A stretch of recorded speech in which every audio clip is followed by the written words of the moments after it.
Corn School is brought to you by BASF and Pride Seeds.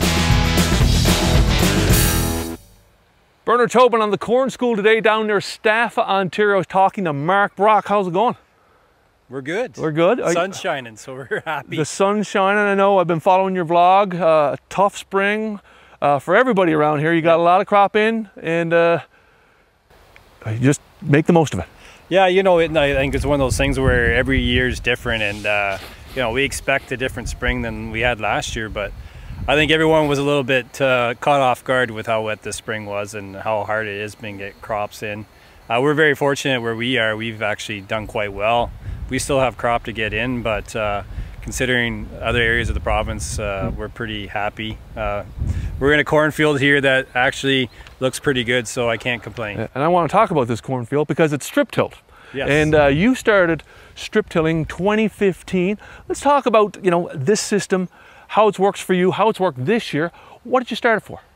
Well, I actually watched a lot of farmers around me, a couple anyways, that have been very successful with strip till, and I always admired the system because of its simplicity. I know it's not simple, but it looks simple. Yeah. We were always full width tillage, disc ripper, cultivator, because we felt we had to with chick manure and the rotation and the need to incorporate it. We kind of just started integrating cover crops, and we were 20-inch rows, but we wanted to manage corn more intensely with fungicides and side dressing, so we decided to go back to 30-inch rows. And at that time we thought, you know, why not try this strip till system, and that's kind of what we did. So it's been a really great transition for us. We have not seen any yield reduction. Our yields have held, and I think our soil is really improving with the use of cover crops and the strip till. Well, let's talk about the system. Now, fall strip till, talk about the unit and the size of those strips and what you're trying to achieve in the fall. Yeah, I think for our system that works well is because of manure and using that, we want to alleviate a little bit of compaction. So we use a shank strip till unit. It's an Orthman 6-row. We're 12-row on the planter, but with our TK guidance, we're pretty comfortable about doing a 6-row strip till rig. So we're doing that in the fall to kind of rip up that compaction and do some stuff like that and get that nice kind of 9-inch berm, a couple inches high going into winter. And then now in the spring, what we're really doing is just planting into a stale seed bed. So we just plant into those strips the way they are with the planter, and it's working well. Our transition to strip till though wasn't quite that graceful. We were doing fall strips with a coulter rig, and we were having some issues around getting in the ground. And then we would freshen in the spring to try to liven up the strip a little bit and fertilize it with NP and K. But our real hope now is to go to this simpler system where we just do it in the fall, and then we plant in the spring on the stale strips. Now you've got an option here of actually doing some strips in the spring. We've got some video footage here of you doing some work in some soybean fields. Talk about that flexibility.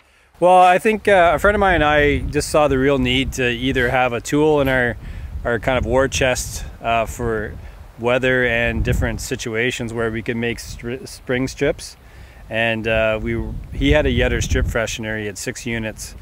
And we thought we'll take my old planter bar and we'll put another 6 on it. We'll have a 12-row strip freshener using the Yetter units, and it worked out really well.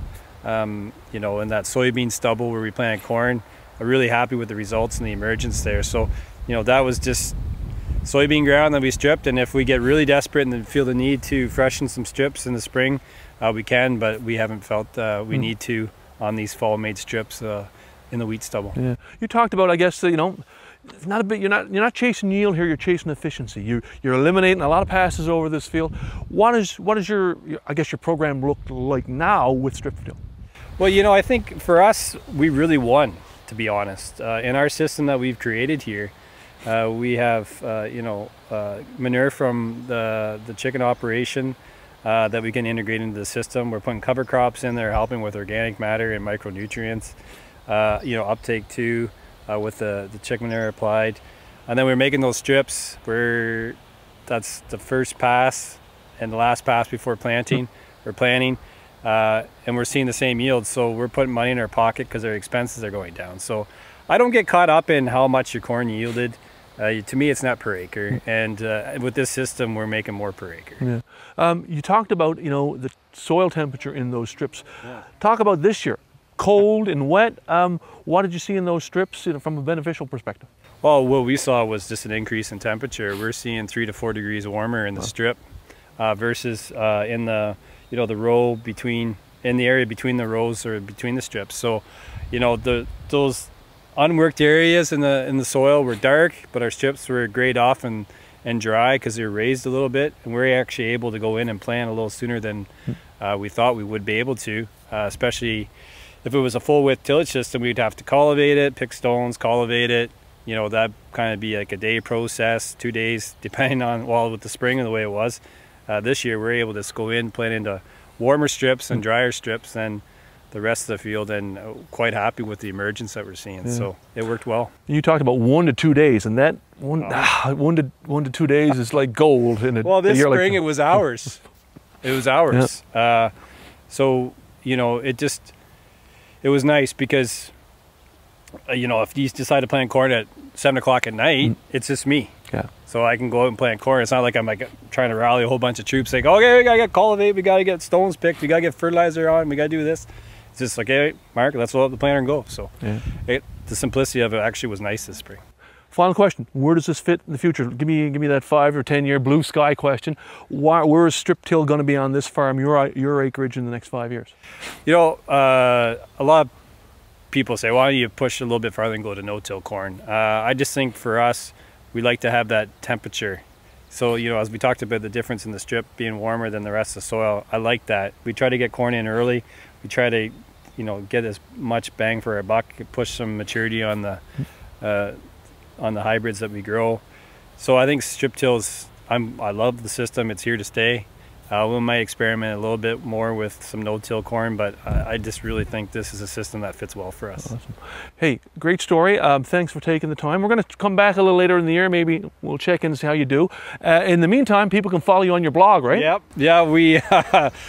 I'm just trying to show what happens on our farm. It's mostly chaos most of the time, but yeah, if you're interested in seeing how the things progressing, how the spring progressed, and how the summer's going to progress, yeah, just Mark Brock on YouTube. So we'll find you. We'll find you. Perfect. Hey, thanks for the time. Thank you very much.